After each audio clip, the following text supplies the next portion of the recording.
80 plus population is going to double within the next few years. And there's not enough space for people who need assisted living, skilled nursing, and memory care in current inventory. And it's cost prohibitive to build in a lot of cases and in a lot of markets. So there's this supply constraint, yet demand is intensely growing, and there's already a shortage. So here the difference is I don't need people to move to an area for this to be successful. Welcome to the Real Estate Pros Show, where we interview real estate investing professionals from coast to coast, as well as the service providers that serve the real estate investing industry. Our goal is simple: share what's working now to help you improve and scale your business to the next level and meet the pros that can help you get there. Real Estate Pros is powered by Investor Fuel, America's leader in helping real estate investors and professionals build the business you need to live the life you've always dreamed of. Let's start today's show. Property insurance for real estate investors doesn't have to be difficult, but it does need to be there to protect you when you need it. MyInvestorInsurance.com not only provides insurance at 15 to 30% cheaper than traditional agencies, it's built specifically for real estate investors like you. You can set up an account in about 2 minutes, get quotes on properties, turn on and turn off insurance for your fix and flip or rental properties in around 2 minutes without having to talk to anyone directly, all through our portal. There's no better way or faster way to make sure you've got the coverage you need to protect you, and no more lengthy policies either. Once you're set up, you're billed monthly and prorated by the day for however long your policy is active. It's powered by MSI, the third largest independent MGA, with 1.5 million customers and more than $1 billion in cumulative premiums written. Get set up today in about 2 minutes at myinvestorinsurance.com/fuel. Hey folks, welcome back to the show. Today's guest, Brian Burke out of California, is the CEO of Praxis Capital Inc., a vertically integrated real estate private equity firm founded in 2001, and he's acquired over $1 billion worth of real estate over a 35-year career. Brian, welcome to the show. Thanks for having me here, Dylan. It's great to have you on here. I always like to start off at the top of this show by asking guests how they got into real estate. Well, I probably the same way a lot of people did, where, I started out as a small-time house flipper because I read a book that said that you could buy real estate with no money down. And I thought, well, you know what? This is perfect for me. I was 20 years old at the time. I knew nothing. I had nothing. I knew no one. And I had no money. And I thought, well, if I could buy real estate with no money down, this book is speaking to me. So I made my first real estate purchase, was a small little rental house. I didn't even own my own house, a small little rental house that I bought with no money down, if you can believe that. And I thought, wow, this really does work. This is easy. Then I learned later on that it's not really all that easy to buy property with no money down. But that got me a start. And then I was addicted and never looked back. So I'm imagining those were single family home deals. Were they distressed properties, those first deals? My first one actually wasn't really all that distressed. I just happened to find the right seller that I guess trusted me, and I got the loan from a finance company, and they carried back the down payment, and it was as simple as that. And then I got into more distressed properties and realized, okay, it's a little bit harder to find no money down assets. I need to start looking for distressed properties. I got into buying foreclosed real estate. And for, probably about the next 10 or 12 years, I was doing mostly, if not entirely, buying single family homes on the courthouse steps, fixing them up and reselling them. And it became a really interesting business of buying discounted distressed real estate. I am a fan of the county courthouse steps. When I was in Texas, I was pretty much enamored with the county courthouse steps because I thought, wow, this is nuts. This is like an auction that's taking place in 2025, right? And I can go and look and connect with so many different people from it felt like every area of the real estate space. You had attorneys who are showing up sometimes, and I'm sure you had this experience, Brian. It almost feels like, do these attorneys want people to know that they're auctioning off this property? Because they're kind of huddled in the corner over here and just kind of, announcing this very quietly. And then you have much larger what everyone thinks of when you go to an auction and people rattling off prices and so on. And I would get to meet so many amazing investors like yourself. When you were in that space at the courthouse steps, did you have the people that you would go with? Did you have a team? Were you underwriting these deals before you got there? What was your process? Stop living on an island and join the #1 mastermind in America for professional real estate investors. Investor Fuel is a community of hundreds of the nation's top investors working together to build stronger businesses and better lives. In addition to the amazing community of real estate investors acting as a board of advisors for one another, Investor Fuel members have access to 100% funding on purchase and repairs for our members only, a health insurance program, and benefits and discounts that more than pays for the membership of most of our members, meaning it's actually costing you money to not be a member of Investor Fuel. If you're looking to scale your business and build a business that allows you to live the life of your dreams, please visit investorfuel.com today and book a call with our team. Yeah, I was doing everything myself back then. I was the Lone Ranger, and I mean, this was 1995. That's how long ago that was.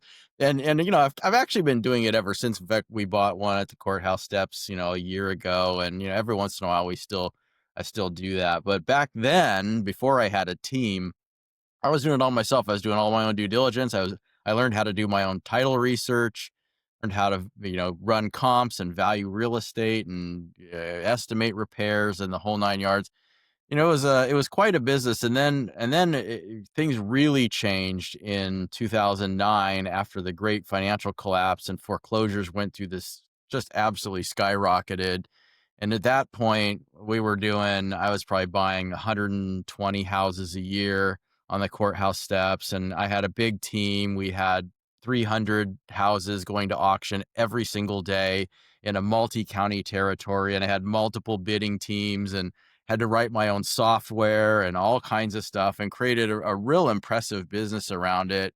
But, the thing with foreclosures is it's cyclical. I mean, there's times when you're drinking through a fire hose, and there's times when you can find a foreclosure, if you were looking for one everywhere you looked. So, I knew it wasn't really a sustainable and scalable business. And that's what pivoted me more into, commercial real estate, income property, multifamily apartments, and most recently, senior housing, assisted living, skilled nursing, and memory care. When we talk about pivoting, I think a lot of people, especially on the outside looking in, might say, well, man, it's so much effort to learn how to get into real estate, to get that first deal, then to have a system at the courthouse steps and building a team and 100 deals, and now to pivot into something else. It almost feels like you're giving up a part of yourself. But I've spoken with so many folks on this show who've made similar pivots. And part of it is, if you don't pivot, you might not be around, but also too, the real estate game, you have to pivot. Even, something that's working great right now, 5 or 10 years from now, might not be working so great. Yeah, that's absolutely true. We had bought about 4,000 apartment units, starting, somewhere in like the mid to 20 teens, 2015, 16, 17, 18, 19. And recognizing that the market was about to completely change, started aggressively selling our multifamily assets in 2021 and early 2022, literally right before the bottom fell out of the market. And, I always say that investing in real estate is kind of similar to a stream that meanders through a meadow. If you've ever seen a stream through a flat meadow, it curves left and right and left and right. And if you're in that stream and you're rowing your boat, and all you know how to do is row in a straight line, you're going to run aground. You have to learn how to turn left and turn right to follow the current of the stream. And so one of our turns was when we decided to start selling multifamily. We got out of, 3/4 at least of our multifamily portfolio before the bottom fell out, was just recognizing there was a shift afoot. And then for 3.5 years, I didn't buy a single thing from 2021 through 2024, didn't buy anything. And then in 2025, starting in June, bought $130 million in senior housing because we shifted, recognizing like, okay, multifamily, there's just no opportunity in it right now. I think there will be, Unless you're a smaller investor that's building up a personal portfolio, great time to buy right now. But if you're a syndicator and your business is to generate returns for investors and you're buying at scale, it's just a little bit early. And last year was not the time at all. So, looking at demographics, we pivoted again and shifted into senior housing, recognizing there's a massive tailwind there. So I think part of being successful in real estate is just recognizing where the current is going and being able to steer your ship to follow the downstream current and not have to spend it paddling upstream. If you're looking for consistent, high-quality leads, look no further than Investor Machine. Investor Machine isn't just another agency, it's the most sophisticated, data-driven lead generation company on the planet for real estate investors, and serves the role of being not just a lead generator for your business, but a marketing partner that is helping you achieve your goals along the way.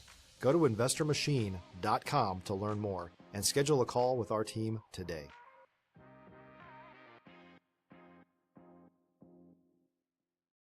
I want to ask you, because I've had so many guests recently on the show in the multifamily space across various segments, from small multifamily under, let's say, 50 units up to very large uh, multifamily, hundreds or thousands of doors. And then you're in the senior living space. I've had a couple guests in that space as well. When you're looking at deals, is there a telltale sign for you uh, that this is a good deal, that there's something there? Is it strictly the numbers? Is it motivation? Is it a combination of factors? And then also, how much does in the multifamily space, the strength of the market in that area come into play as well? All of that comes into play. And yes, we have to do all of that stuff that you mentioned. But the caution that I can give to the listeners here is that what I look at and what you look at may be two very different things depending upon your strategy. So if I'm out there buying small multi, maybe fourplexes, 5 units, 10 units, 20 units, and I'm collecting this from my own personal portfolio where, I plan to hold this for maybe the rest of my life or well into retirement, I'm going to look at one set of things, right? But if I'm doing this because other investors are going to be investing into a larger deal, like let's say a 200 unit apartment complex, or the largest single deal I've done is 540 units, in one complex. So when you're doing those kinds of transactions and you're bringing in capital from outside investors, I'm looking at an entirely separate set of things than what you would look for if you were just making a personal investment and collecting a portfolio for your own, future retirement or wealth building. So it really depends on your strategy is going to dictate what things you should be looking at. But to answer your question about markets, absolutely, the market that you're investing in does matter and will definitely dictate how easy or difficult your road ahead will be. When I think about the senior living space, I mean, aging population, I can't imagine that there's enough senior living. I can also imagine that there's a lot of demand for this, so that these senior living facilities are maybe not as affected by some of the other market conditions that other segments of multifamily have been affected by. Is that true? There's an old saying in real estate that says that if you want to make money in commercial real estate, follow the demographics. So when we were buying, multifamily, we were buying a lot of it, and we were buying in markets where people were moving to and avoiding markets where people were moving from, because you want to capture the influx of population, because an increasing population, job growth, income growth, um, household formation, population growth, those things drive multifamily assets. Senior housing is kind of different. It's a different follow the demographic. Here, what we're looking at is the aging senior population. 80 plus population is going to double within the next few years, and there's not enough space for people who need assisted living, skilled nursing, and memory care in current inventory, and it's cost prohibitive to build in a lot of cases and in a lot of markets. So there's this supply constraint, yet demand is intensely growing, and there's already a shortage. So here the difference is I don't need people to move to an area for this to be successful. All I need them to do is stay put and get older. And I guarantee you that's going to happen. People are going to get older whether we like it or not, and they're going to need a place to go. So it's a very needs-based use of real estate versus an optional use of real estate. And I think that's a real important place to be right now. If you're a new or newer real estate investor looking to launch or grow your real estate investing business, please check out Investor Fuel Club. It's a coaching community, but unlike anything you've ever seen before. And you can actually partner with members of our mastermind from coast to coast on deals right in your market. There's no better opportunity to build a consistent business than to literally partner with pros to help you avoid costly mistakes, avoid the need for capital to do deals, and help you eliminate your fears as you're starting your business. Learn more about Investor Fuel Club at investorfuel.com/club. When you're looking at these deals, I'm imagining, the senior living space is different from every other space because there's a lot more management, right? That goes into it. You're having to have, nursing staff. You're having to manage, really, I would say, folks who need more daily assistance, right? And so, when you're looking at that, is there multiple ways to add value to these senior living facilities? Are there senior living facilities that may not have the management in place? Or, when you're looking at something like that, would you shy away from that because they may have, burned their reputation in the market? All of the same things that you'll find in any other type of real estate, you'll find in senior housing. So, if you're looking at multifamily, you'll find really bad operators and bad managers that have run properties into the ground. And, in the senior space, you'll see the same thing. You'll run into bad operators from time to time who have really made a mess, and you can clean those messes up and add a lot of value. And there's a lot of ways that you can add value. Primarily our approach to this business is to not be patient care providers ourselves because we're real estate people, and that's what we understand, right? We understand finance, we understand debt and equity, we understand, real estate and demographics and location and all of those things, the physical plant. That's what we specialize in. So rather than trying to now become patient care providers and saying like, I'm going to become an expert in hiring nursing staff. No, that's not the way to approach this business. Some people do it and then they end up falling flat on their face. And then you see these opportunities where, there's a lot of value add for the next guy.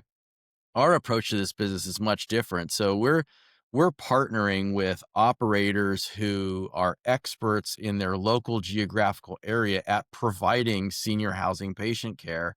And we're putting them in the facilities that we're acquiring. And we're doing it one of two ways. We're either signing a triple net lease with an operator. So we own the real estate. The operator triple net leases it from us.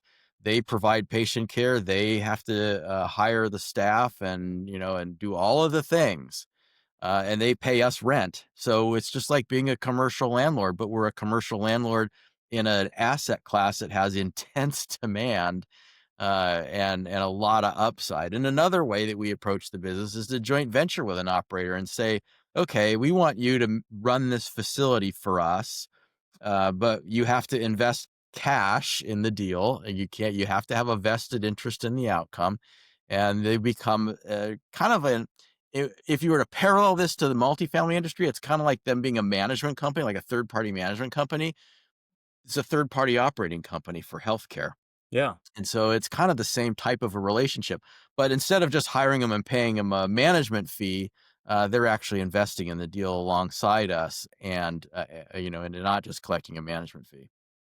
When folks think of, aging population, senior living, they might think of some states like Florida, Arizona, right? But you also mentioned earlier on in the show, wherever there's people, if they stay put, they will need to be senior living facilities in that market. So, I'm thinking of places like, even Denver or, Chicago, the Northeast. Uh, do those areas as well, not have enough senior living facilities? Nowhere has enough senior living facilities. There's a shortage pretty much everywhere. And there's everywhere you'll find an aging population. It's very agnostic. People may go to Florida to retire, but there's a lot of people that stay put all across the country and get older. And some of them never need any senior housing space, right? They may just stay in their house, age in place, be totally fine, lead an active lifestyle, and suddenly have a heart attack and never actually need any type of residential care. But there's a segment of the population that ages and ages very slowly, and you get into a state of decline where, now you need assistance, right? You need somebody to help you get up out of bed, or if you fall, help you get off the floor. Or, if it gets to a point where you need 24-hour skilled nursing care, that's something you need. It's not something you do because you want to. It's something you do because you have to. And you'll find that all across the country, and every city is going to have people that are in that situation. And it's most cities will have a deficit of inventory for those folks, and it's very competitive to get in. Are there now developers that are looking at heavily developing out these types of facilities? And also, follow up to that is, are they partnering with the types of, third-party organizations that do the patient care, or are they coming in themselves and trying to do everything under one house? Most of them would partner with somebody that's going to do the actual patient care element. There are some larger senior housing REITs that are vertically integrated, and they have their own, management arm that's separate from the REIT, but still has some common control. But generally speaking, you're going to find that there's going to be operators that are out there, and the owners tend to be separate from the operators. Now, are people building? In some areas, yes, they are. But most of what's getting built right now is the ultra luxury stuff. There's a lot of CCRCs being built, which is a continuing care retirement community, where they have a whole array of patient acuity. You can go in as independent living. And then when you need assisted living, you can move to an assisted living unit. And then when you need skilled nursing, you can move to a skilled nursing bed, all within the same property. And some of those places will charge $1 million or $2 million just to get in, just as an entrance fee on top of the monthly rent that's due in addition to that. That's where a lot of the development is focused and concentrated, because the only thing they can make pencil. Average, everyday senior housing, assisted living, skilled nursing, and memory care is just not penciling for new construction right now. Case in point, Sure. we just bought 2 facilities from a lender. It was they were lender controlled following a lender takeover pre-foreclosure for $35,000 a bed, and it would cost over $200,000 a bed to build those same properties. And they're newer facilities. They're only like 15 or 20 years old. Newer facilities. So when you have that kind of stuff happening out there, it's very difficult to make the numbers work for new construction. And part of the reason for that is that the senior housing space is at the bottom of its cycle. It fell dramatically after COVID, after the COVID disease literally wiped out senior housing. Valuations tanked, properties went into distress, and it created this incredible opportunity to buy at basically the bottom of the market. But if you're old enough to remember the housing market in 2009, after it was bottoming out, nobody was building housing, because how could you when foreclosures were selling for $100,000 and it cost $350,000 to build a new house? Nobody was building any houses. So we're kind of seeing the same thing happening now in senior housing, where, you can buy existing assets far cheaper than you can build them. So why would you build them? Why would you do it, right? We are coming up on time here, Brian. Where can folks go to learn more about Praxis Capital Inc., or how can folks get in contact with your team? Yeah, the best ways is through our website. It's praxcap.com, praxcap.com. For our senior housing investment opportunity, you can go to investwithpraxis.com.